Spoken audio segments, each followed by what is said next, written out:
Welcome back to the Ignore the Template podcast, the only FPL podcast on the entire internet, hosted by me. My name is Devin, and we're back to 50K purgatory, baby. Let's go. And let's just jump straight into the Gameweek 29 review. Obviously, it went very, very well for me. However,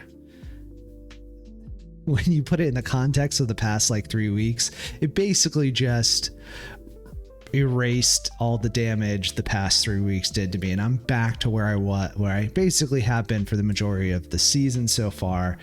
So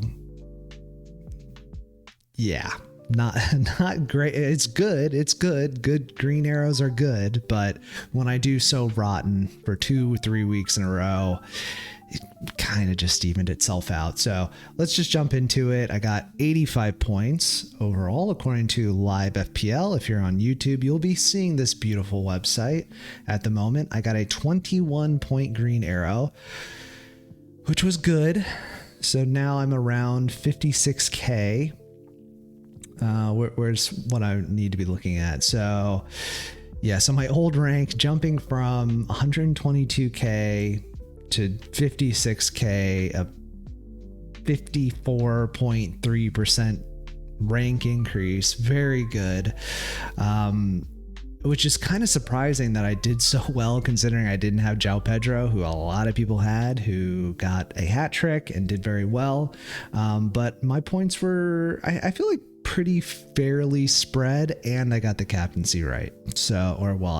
Pretty good.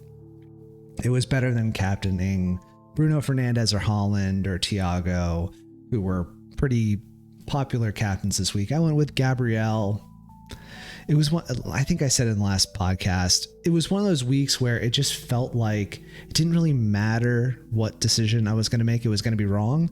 However, the choice that I had that I ended up actually deciding between was Gabriel or Tarkowski. It was the wrong decision. I should have captained Tarkowski. Would have netted me 38 points. I think it's less than that, but whatever. It basically doesn't matter. So, it was a good week for me. It was a good week for my differentials. It was a relatively good week for players I don't have that are vibes players that, for the most part, were pretty quiet this week. Wilson was out injured, but that did have knock-on effects because a lot of people had Senesi first on their bench. So yeah, peaks and valleys. Semenyo did well. He got a 7-pointer, but apart from that, it was really just João Pedro with a 19-pointer that crushed me. And then for my differentials, Gabriel captaincy was a good one. That ended up being the biggest boost to my rank. Ismail Assar with the 15-pointer today, because I'm recording this on Thursday, March 5th.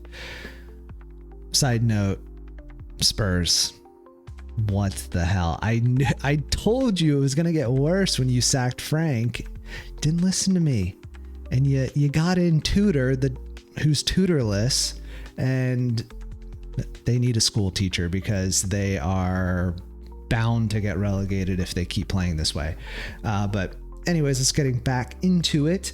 Krupi Jr., it was a bad play to play him, but I think there was a little bit of bad luck involved in that as well, because if you rewind the tape, Evan Nielsen, slight injury, he ends up starting the match. So assuming Krupi Jr. would have been starting, considering the Evan Nielsen injury news, but completely flipped.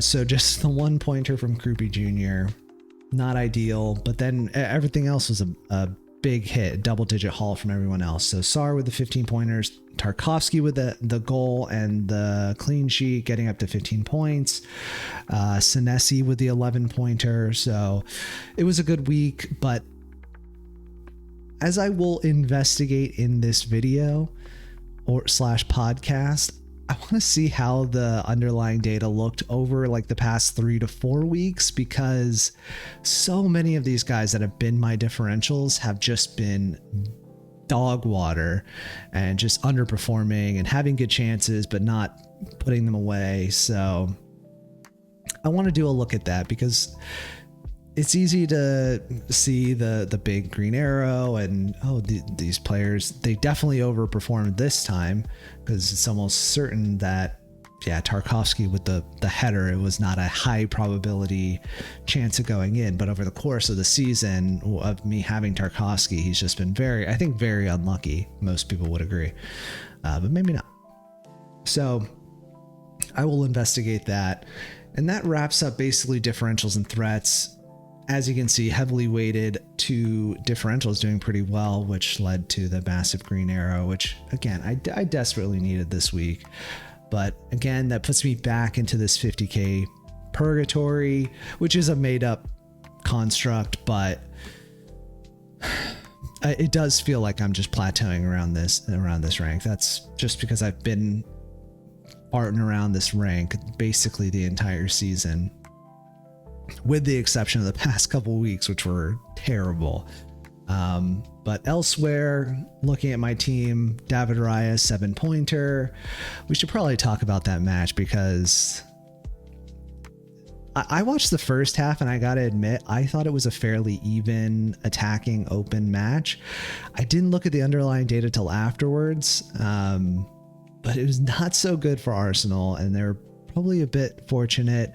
And I gotta say, I love the headlines from Herzla, who is just like spitting fire at Arteta with the time wasting and not trying to play football and yada yada. But I will hold up my hands. I only watched the first half of that match because I had meetings and work, and I thought it was fairly even. So I thought at that point, Arsenal were maybe a little bit fortunate with the goal, but it wasn't like out of the question. So, but yeah, David Raya and Gabriel both walking away with a clean sheet, which I'm curious. I want to look at that match in particular, the underlying data, because, I'm curious if in the second half Brighton picked up and were maybe worthy of a goal, but we'll let the data tell that story. Senesi with the 11-pointer. I think he got defensive contributions, and can I click on? I don't want to zoom in on the player. I want to. So he got defensive contributions, clean sheets, and he got 3 bonus points, which is remarkable.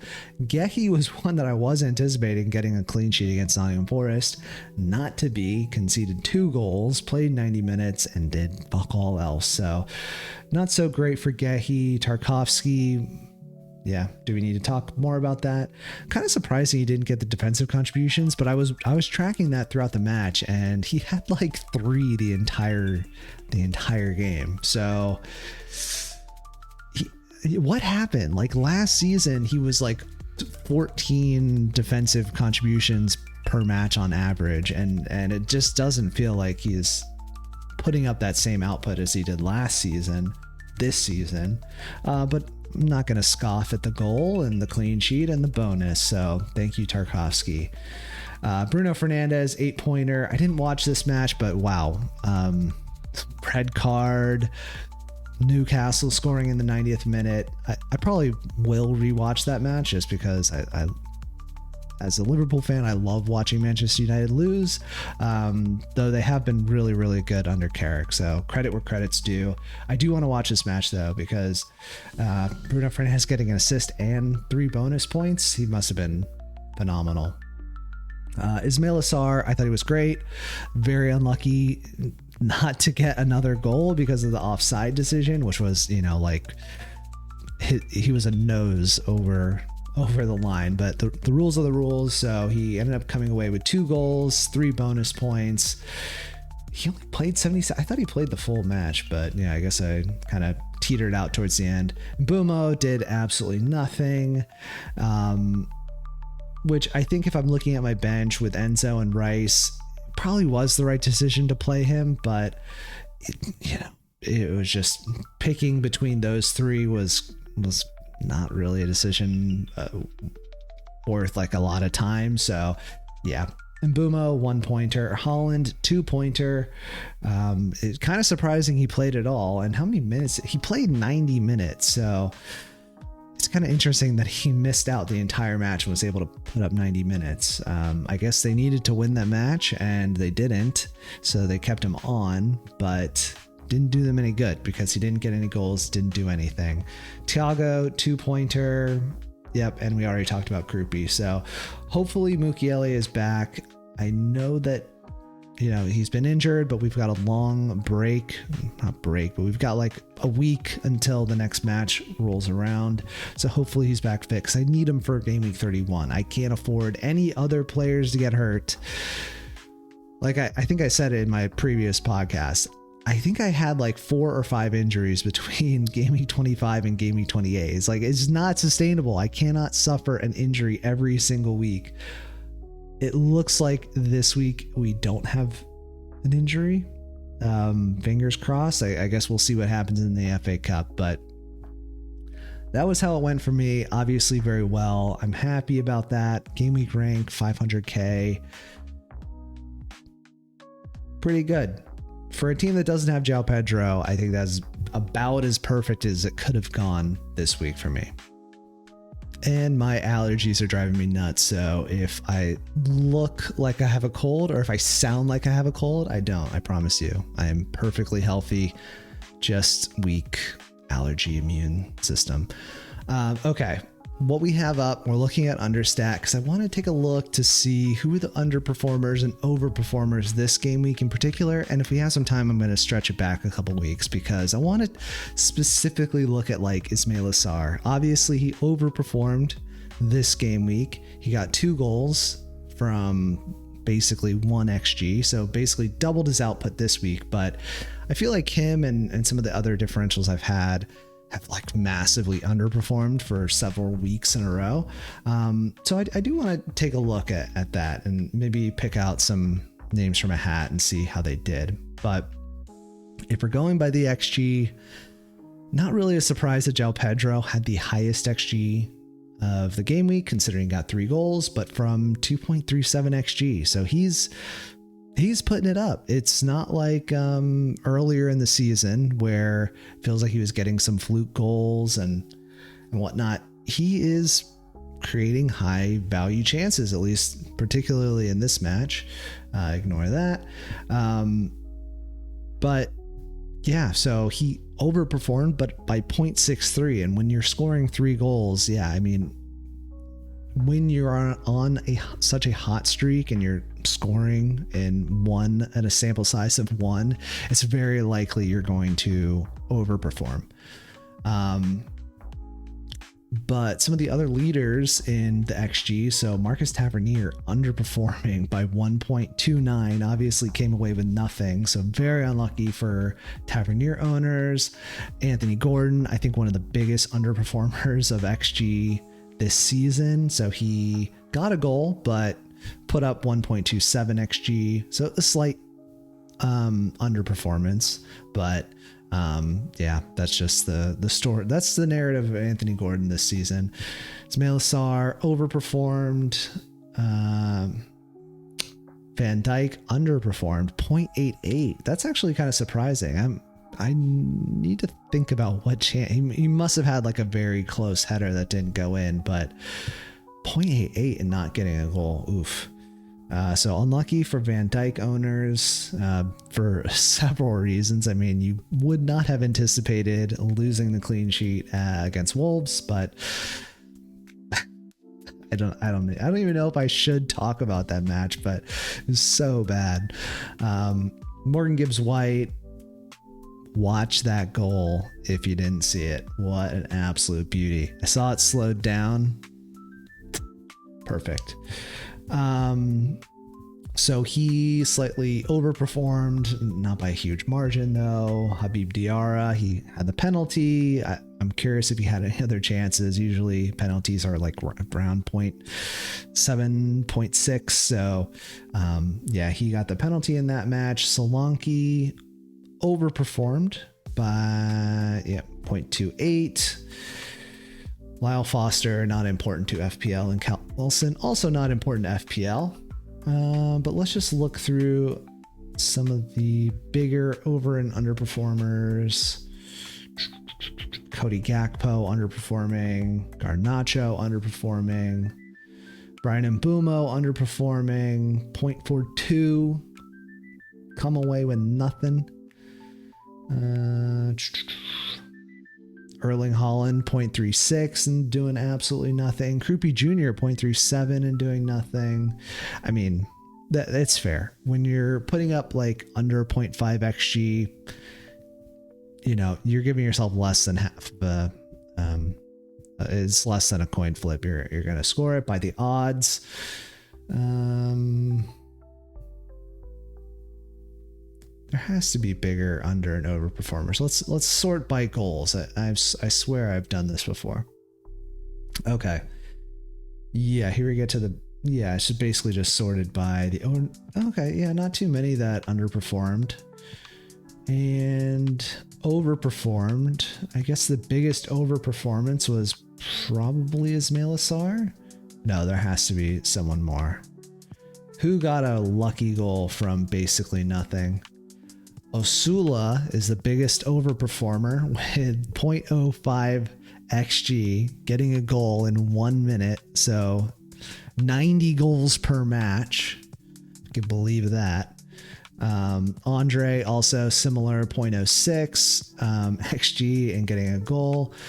Bukayo Saka, who I thought that maybe, did I already talk about this? I feel like that was a pretty good chance, but I trust Understat more than any other data provider. So I'll just throw that out there. Cole Palmer, Tarkovsky, Mohamed Salah. Yeah, fair enough. Overperforming there. But now I'm going to go back in time, just a few weeks. I want to see, maybe just look at Ismail Assar in particular. Let's see if he's still like massively overperforming. Okay, so as you can see, is just taking Ismail Assar as an example, he is still overperforming when you take the previous 3 matches into consideration, but not by much. 0.29, so 1.71 XG and scoring the 2 goals. And then obviously when we look at the greater sample, we see some much bigger over performances. So Strand Larson, for instance, 3 goals from 1.59 XG. Semenyo, 3 goals from 2.22. I mean, that's not massive, but Benjamin Sesko, 3 goals from 1.3 XG. Iwobi, 2 goals and an assist from 0.66 XG, although he did get 1.04 XA. Danny Welbeck, always going to be overperforming, isn't he? 2 goals from 0.89. So yeah, you get the picture. There, you know, he's still overperforming when you consider a slightly larger sample size, but not by much.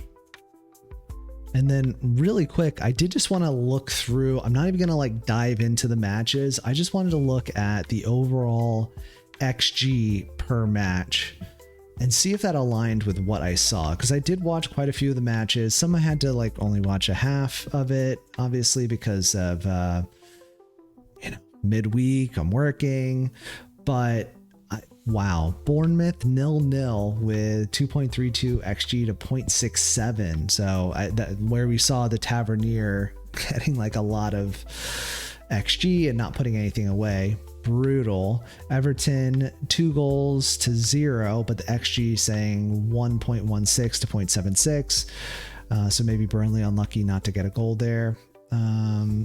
Wow, Leeds Sunderland, the XG basically even, but Sunderland obviously getting the goal for the penalty. Yeah, probably one of the most depressing ones is Wolves getting a 2-1 victory over Liverpool when they put up 0.64 XG and Liverpool put up 2.17. Yeah. Aston Villa Chelsea, yeah, I thought that was a very, obviously Chelsea did very well in that match. Aston Villa not looking very good. And honestly, this is going to be my prediction. I think Villa finished 6th, which people would not be saying like a few weeks ago when they were up in 3rd. But it just feels like they're in free fall. They can't put any sort of attacking play together.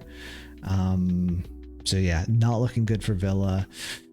Brighton versus Arsenal, 0.92 to 0.51. So overall, I guess it probably was more of a dull match than I thought it was. But yeah, Arsenal squeaking one. But hey, they got to do what they got to do to win. And they are, yeah, I think they've obviously widened the gap this week. It's looking pretty good for them to go on and win the title.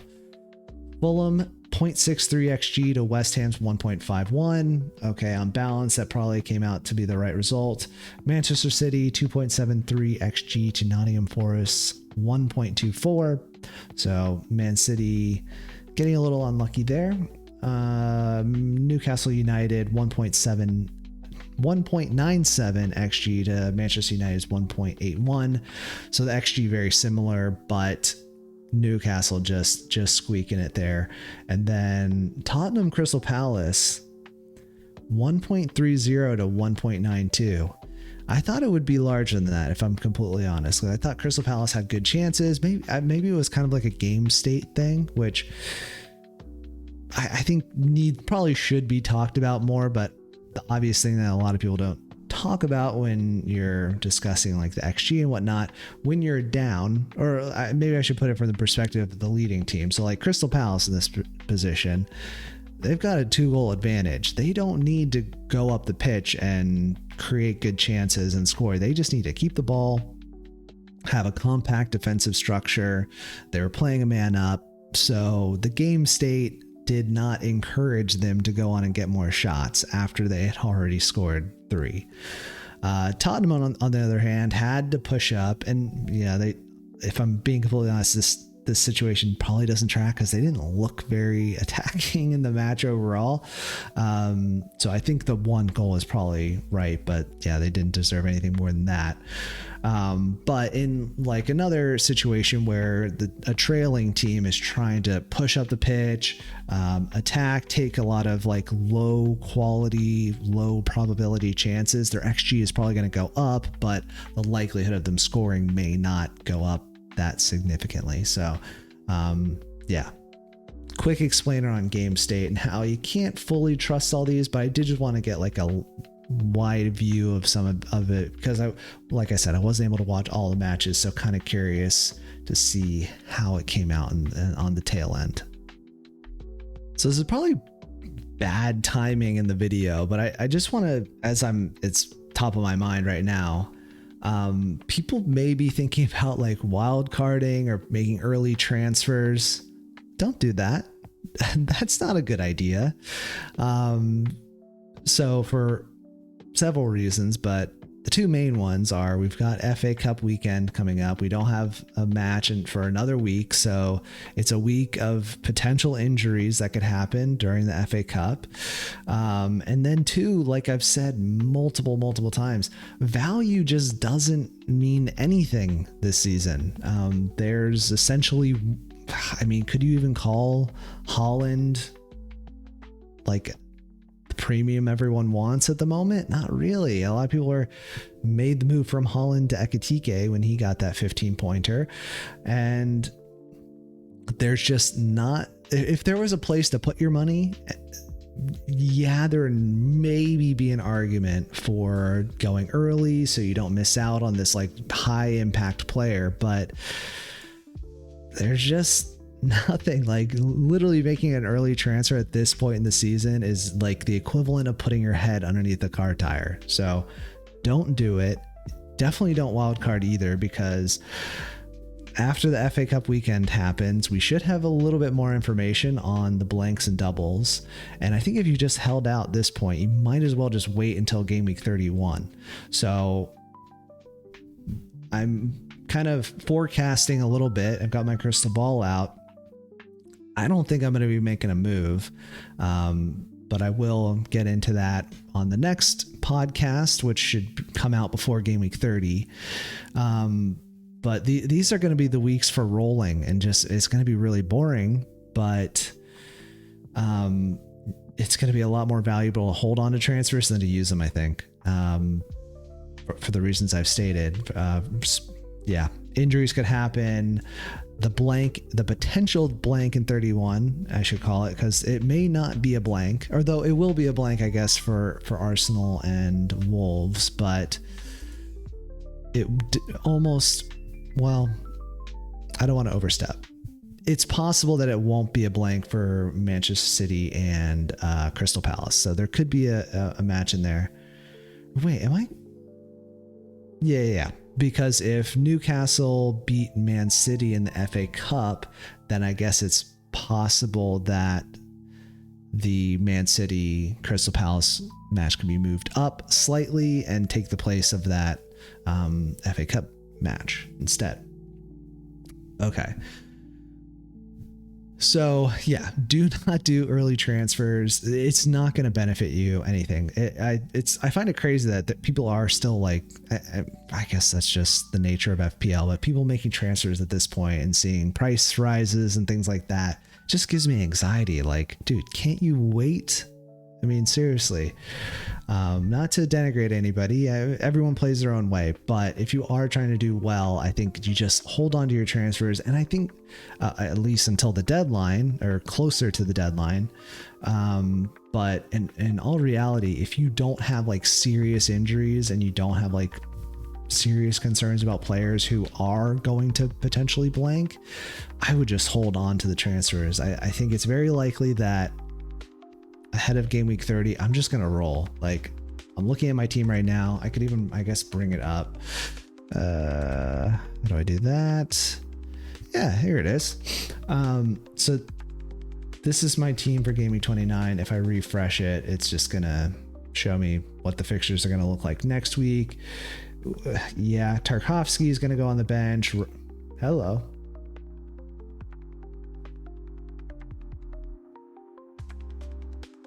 Son of a bitch.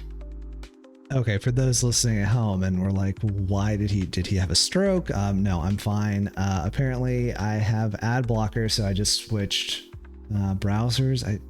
Why has it never like triggered it before? Maybe they've got more advanced detection or whatever, but sorry, FPL.team, and sorry to anybody looking at this and seeing these disgusting ads, but yeah, just to look at my team ahead of game week 30, because yeah, I'm probably not going to have a whole lot to talk about next podcast.